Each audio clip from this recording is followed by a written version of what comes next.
അപ്പൊ എല്ലാവരും പോയി ഡ്രസ്സൊക്കെ ഡിസൈൻ ചെയ്യാ, സ്റ്റൈലാവാ, സൂപ്പർ ആവാ. ഓക്കെ, അപ്പൊ എന്താ ഒരു ഓണൊക്കെ തരാം, ഒരു നിങ്ങളുടെ നാടിന്റെ ഒരു എനർജി കാണട്ടെ.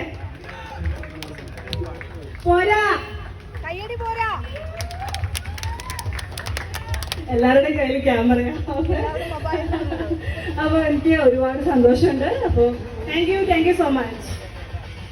അപ്പൊ സാധാരണ നമുക്കറിയാം, വരുമ്പോ നേരെ സ്റ്റേജിൽ വന്ന ആളുകളേക്ക് കാണുമ്പോൾ നമുക്ക് വന്ന ഔട്ട്ലെറ്റിന്റെ കാര്യങ്ങളൊന്നും ചോദിക്കാൻ പറ്റാറില്ല. പക്ഷെ ഇവിടെ ആദ്യം വന്ന വേദാസ് മുഴുവൻ കണ്ട് സലൂൺ കണ്ടിട്ടാണ് വരുന്നത്, വിസിറ്റ് ചെയ്തു. അപ്പോൾ എങ്ങനെയുണ്ട് നമ്മുടെ ചെമ്മാട്, നമ്മുടെ തിരൂരങ്ങാട് വന്നിട്ടുള്ള പുതിയ സലൂൺ ആൻഡ് ബ്രൈഡൽ സ്റ്റുഡിയോ? ഞാൻ ആദ്യമായിട്ടാണ് ഇവിടെ വന്നേ. അപ്പൊ എനിക്കറിയാം, ഒരു ബ്രൈഡ് വന്ന ഒന്നും മേടിക്കണ്ട, ഡയറക്റ്റ് കയറാ, സുന്ദരിയായിട്ട് ബ്രൈഡലായിട്ട് തിരിച്ചു വരും. ഇതിൽ എന്താ പറയാ, വെള്ളം ഉണ്ട് അവിടെ.